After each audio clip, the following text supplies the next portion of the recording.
अवधूत चिंतन श्री गुरुदेव दत्त. तर श्रावण महिना सुरू झाला आहे. तर आपल्याला करायची आहे शुक्रवारची सेवा. अजून एक सेवा करायची, आणखीन एक सेवा करायची आहे. ती म्हणजे वैभव लक्ष्मीची व्रताची सेवा करायची आहे. तर ती तुम्ही किती करू शकता? तुम्ही श्रावण महिन्यातले 5 शुक्रवार करू शकता, त्याच्यानंतर 9 करू शकता, 11 करू शकता आणि 21 करू शकता. तुम्ही 5ही करू शकता. जर कुणाला ह्या महिन्यापासून वैभव लक्ष्मीचे व्रत सुरू करायचे असेल तर तुम्ही उद्यापासून करू शकता. खूप छान सेवा आहे आणि खूप छान अनुभव आलेले आहेत. तर तुम्हाला ह्याचा ग्रंथ कुठे मिळेल आणि कशी करायची, तर उद्यापासून करायची आहे. पूजेची मांडणी ते पण मी तुम्हाला दाखवते. आणि हा जो ग्रंथ आहे हा अगदी 15 ते 20 रुपयाला मिळणारा ग्रंथ आहे. तो कुठेही मिळेल, तुम्हाला धार्मिक दुकानामध्ये मिळेल आणि जे फुलं वगैरे हार जे बनवतात त्यांच्याकडेही तुम्हाला मिळून जाईल कुठे. तर हा व्रत जो कोण करू शकतं, हा कोणीही करू शकतो. इच्छा प्राप्तीसाठी करू शकतो. प्रत्येकाची काही इच्छा असतील त्याच्यासाठी करू शकतो. तर कशासाठी करू शकतो तुम्हाला सांगते. घर, नोकरी, जॉब, बिझनेस किंवा लाईफमध्ये काही प्रॉब्लेम असतील किंवा पैशा रिलेटेड असतील किंवा अजून आणखीन काही असेल ह्याच्या व्यतिरिक्त, कोण हरवलं असेल, कोणी सापडलं असेल किंवा कोणी कर्ज झाले असेल, असं भरपूर काय काय ज्यांना अनुभव आलेले आहेत ते त्या व्रताच्या जे कथा आहे आपली, जे ग्रंथ आहे त्या ग्रंथामध्ये पूर्ण लिहिलेले आहे. तुम्ही हा कुठेही ग्रंथ उपलब्ध करू शकता. असं नाही की कुठे मिळत नाही, कुठेही सहजपणे मिळून जातो हा ग्रंथ. एकदम साधा आहे आणि एकदम 15 ते 20 रुपयाची किंमत आहे. आता पहिला तर 5-6 रुपयाला होता, पण आता 15-20 रुपयामध्येच असेल. तो एकच ग्रंथ आहे, त्याच्यामध्ये सगळं येतं. तुम्हाला पूजेची मांडणी कशी करायची, काय करायचं, तर तो ग्रंथ कोणता आहे मी तुम्हाला ग्रंथ दाखवते. हा आहे ग्रंथ वैभव लक्ष्मीचा ग्रंथ आहे. ह्याच्यामध्ये तुम्हाला व्रताची कहाणी आहे. त्याच्या पाठीमागं आहे श्रीयंत्र तुम्हाला तुमच्याकडे नसेल तर तुम्ही पूजा मांडायच्या वेळेस ह्या पाठीमागचा जो भाग आहे तुम्ही ठेवू शकता. म्हणजे असं उलटा करून तुम्ही ठेवून पूजा करून परत घेऊ शकता. किंवा तुम्हाला उलटा करायचा नसेल तर तुमच्याकडे अजून एक पर्याय आहे. हे बघा, तुम्हाला जे आपला ग्रंथ आहे ना, व्रत जे कथा आहे त्या ग्रंथाचं जो पुस्तक आहे ना, त्या पाठीमागच्या साईडला, दोन्ही साईडला आहे. ह्या साईडला पण आहे आणि ह्या साईडला पण आहे. दोन्ही पण साईडला आतमधल्या साईडने बघू शकता माता लक्ष्मीचा फोटो आहे आणि इथं श्रीयंत्राचं. तर तुम्ही हाही ठेवू शकता. आता ह्या उद्यापासून आपल्याला सेवा करायची आहे. तर ही सेवा कुणीही करू शकतं, महिला पुरुष कोणीही करू शकतो. आणि कोणी असं नाही की लग्न झालेलेच करू शकतं, बिना लग्नाचे असतील तेही करू शकतं. माझी एक मैत्रीण होती, तिचं त्यावेळेस लग्नही झालं नव्हतं. मला माहीत नव्हतं हा देखील वैभव लक्ष्मीचे उपवास पकडले जातात. तर मी पहिल्यांदा तिच्याकडंच केलं होतं. म्हणजे तिने मला बोलवलं होतं जेवणासाठी. तर तिने पहिल्यांदा केलं होतं. तेव्हापासून मला माहीत झालं की वैभव लक्ष्मीचे उपवासही करतात आणि ते प्रत्येक शुक्रवारी करतात. आता पूजेची मांडणी कशी आहे, सकाळी स्वच्छपणे आंघोळ करायची आहे.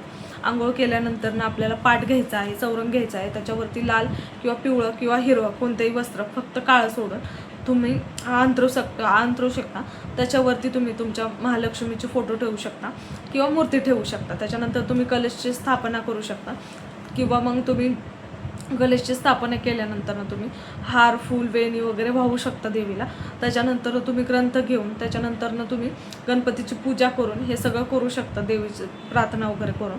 आणि नंतर तुम्ही हा ग्रंथ ठेवून संध्याकाळी वाचायचा आहे 6च्या नंतर तुम्ही कधी वाचू शकता. दिवसा तुम्ही पूजा मांडून संध्याकाळी केलं तरी चालेल, अतिउत्तम, काही त्याचं हे नाही आहे. तर हे आहे वैभव लक्ष्मी ग्रंथ आहे. तर ह्या ग्रंथामध्ये हे बघा, जर तुमच्याकडे हा ग्रंथ असेल तर तुम्हाला कुणालाही विचारायची गरज नाही. एकदम 20 रुपयाचा ग्रंथ आहे. ह्याच्यामध्ये श्लोक वगैरे दिलेले, ते श्लोक दिलेले, त्याच्यानं वैभव लक्ष्मीची विधी दिली आहे.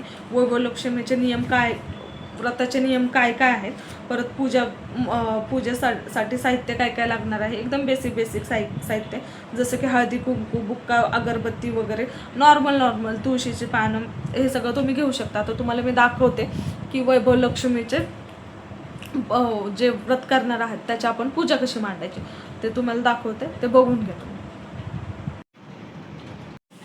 तर ह्याच्यामध्ये मी तांब्याचा गडू घेतला आहे, तुम्ही स्टीलचाही घेऊ शकता. त्याच्यामध्ये मी पाणी घेतलं आहे, एक नाणं आणि सुपारी आणि हळदी कुंकू काढलं आहे. ह्याला स्वस्तिक काढायचं आहे आणि 5 रेषा ओढायच्या आहे कलशाला. त्याच्यानंतर खाली हळदी कुंकू टाकून त्याच्यावरती आपल्याला तांदूळ थोडे ठेवायचे आहे आणि त्याच्यावरती कलश ठेवायचा आणि कलशावरती आपल्याला एक ताट ठेवायचं आहे. तुम्ही तुमच्याकडे जे कोणतं ताट असेल ते घेऊन ठेवू शकता आणि त्याच्यावरती तुम्ही फूल ठेवू शकता. आता मी फूल ठेवलेलं नाही आहे, ह्याच्यावरती फूल ठेवू शकता तुम्ही. आता मी माता लक्ष्मीची जी माझ्याकडे मूर्ती होती ती ठेवली. तुम्ही फोटोही ठेवू शकता जर तुमच्याकडे असेल तर, नसला तरी चालेल, काही हरकत नाही आहे. गणपती ठेवला आहे मी, गणपती बाप्पाची आपल्याला पूजा करायची आहे म्हणून मी गणपतीची मूर्ती ठेवली आहे. त्याच्यानंतर ना मी विड्याची पानं नव्हती माझ्याकडून, मी आंब्याची पानं 5 ठेवली आहे. तुम्ही विड्याची पानं ठेवू शकता. त्याच्यानंतर ना मी इथं घंटी आहे, ती घंटी तुम्ही ठेवू शकता. जर तुम्हाला कलश स्थापन करायचा असेल तर तुम्ही कलशही ह्या पद्धतीने स्थापन करू शकता. तर कलशाची स्थापना कशी करायची आहे, खाली आपल्याला तांदूळ हळदी कुंकू टाकायचं आहे. त्याच्यानंतर पाणी कलश ठेवायचा आहे, वरती नारळ ठेवायचा आहे, विड्याची किंवा आंब्याची पानं ठेवायची आहे. तुम्ही अशा पद्धतीने करू शकता. आणि तुमची जपमाळ असेल तर तुम्ही जपमाळ ठेवू शकता, शंख असेल तर शंखही ठेवू शकता आणि घंटीही ठेवू शकता. तुम्ही अशा पद्धतीने करू शकता. आणि हे आहे आपलं वैभव लक्ष्मीचं व्रतची कथा आहे, जे की तुम्ही वाचू शकता.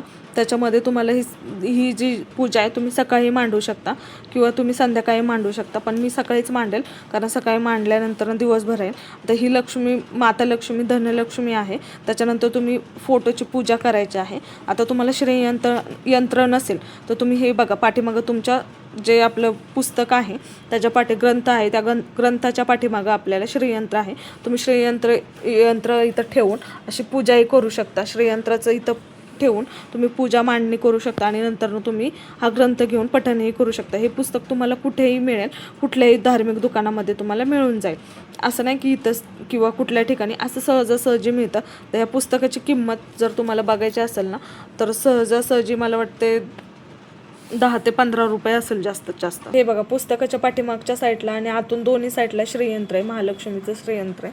आणि ह्या पुस्तकाची किंमत आहे फक्त 15 रुपये. तर तुम्ही हे घेऊ शकता. आता तुम्हाला पूजेची कशी मांडणी करायची, काय काय करायचं आहे आतमध्ये लिहिले, मी तुम्हाला ते दाखवून देते.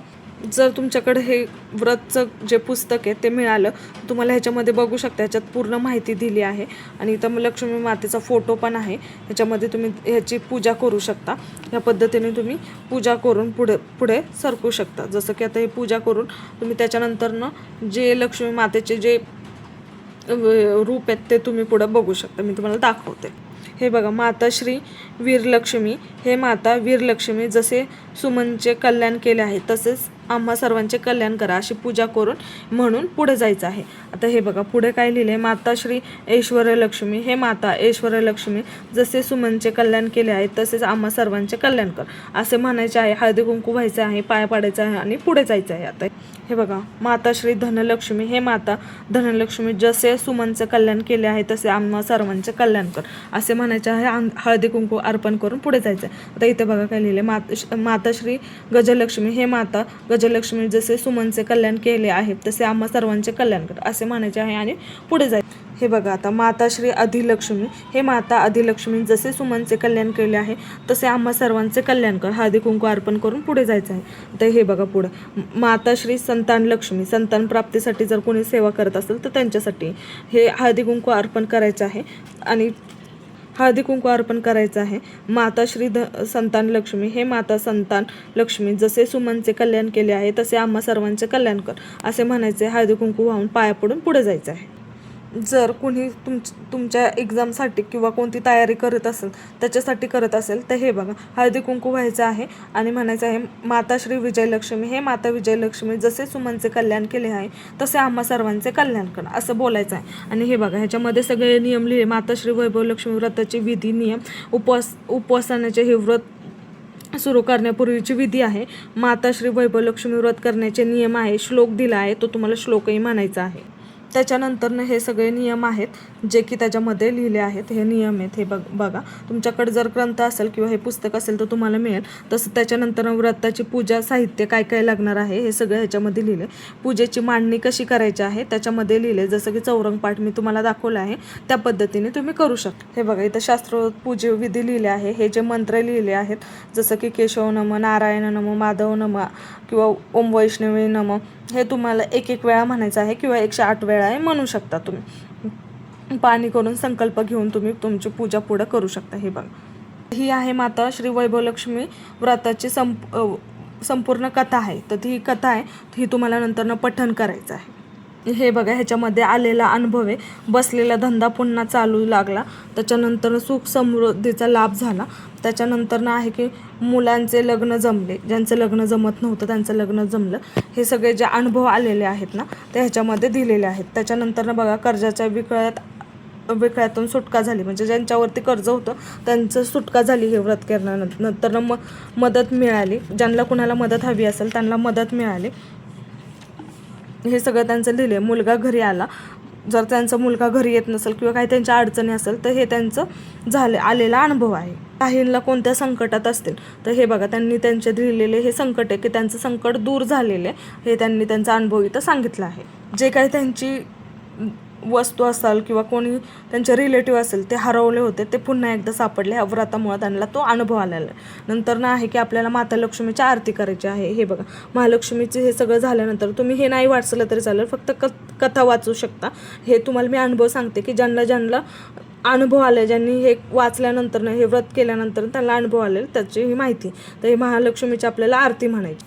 आणि हे बघा, श्री महालक्ष्मीची महिमा आहे, हे तुम्ही पठण करू शकता आरती झाल्यानंतर ना. आणि प्रार्थना, ही प्रार्थना तुम्ही म्हणू शकता. आणि हे आहे श्रीयंत्र. अशा पद्धतीने तुम्ही तुमच्या पूजेची मांडणी करू शकता. तर अशा पद्धतीने तुम्ही वैभवलक्ष्मी व्रताची सुरुवात उद्यापासून करू शकता. 11 करू शकता, 5ही करू शकता आणि 21ही करू शकता. श्री स्वामी समर्थ. अवधूत चिंतन. श्री गुरुदेव दत्त.